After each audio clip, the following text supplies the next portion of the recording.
মৌলভীবাজারে ব্যবসায়ী শাহ ফয়জুর রহমান রুবেলের হত্যার প্রতিবাদে মানববন্ধন ও প্রতিবাদ সমাবেশ অনুষ্ঠিত হয়েছে।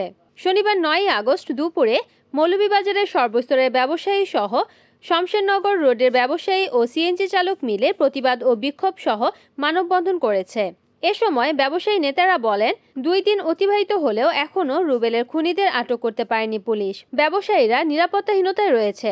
রুবেলের হত্যাকারীদের দ্রুত গ্রেফতার করে তাদের আইনের আওতায় এনে কঠোর শাস্তির ব্যবস্থা করার দাবি করেন তারা। বিক্ষোভ সমাবেশে বক্তব্য রাখেন মোহাম্মদ হিলু মিয়া, বেলাল আহমেদ ও সাদাত হোসেন সহ অনেকেই। জানা যায়, গত বৃহস্পতিবার রাত 7টায় ব্যবসায়ী শাহ ফয়জুর রহমান রুবেলের ব্যবসায়ী প্রতিষ্ঠান এফ রহমান ট্রেডিংয়ে ঢুকে নির্মমভাবে কুপিয়ে আহত করে ফেলে রেখে যায় দুর্বৃত্তরা। পরে তাকে উদ্ধার করে প্রথমে মৌলভীবাজার 250 শয্যা বিশিষ্ট সদর হাসপাতালে ও পরে উন্নত চিকিৎসার জন্য সিলেট MAG ওসমানী হাসপাতালে নিয়ে গেলে চিকিৎসারত অবস্থায় রাত 9টায় তার মৃত্যু ঘটে।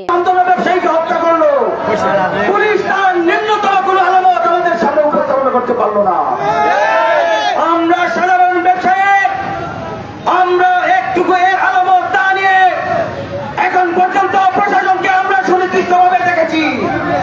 আমরা 48 ঘন্টার মাধ্যমে উৎসব এবং ব্যবসায়ী জনতা তাদেরকে আলটিমেটাম দিতে চাই। রুবেল ভাই হত্যার দ্রুত আসামিকে দ্রুত আমাদের সামনে প্রশাসনের সামনে উপস্থিত করতে হবে। একটা ব্যবসায়ী কোনো নিজেকে নিরাপদ মনে করে না, তার বাসায় সে কারণ সে নিজেকে নিরাপদ মনে করে না। বাংলাদেশের প্রশাসন ব্যবস্থা অত্যন্ত দুর্বল হিসাবে আমার স্বীকৃতি দিয়েছে।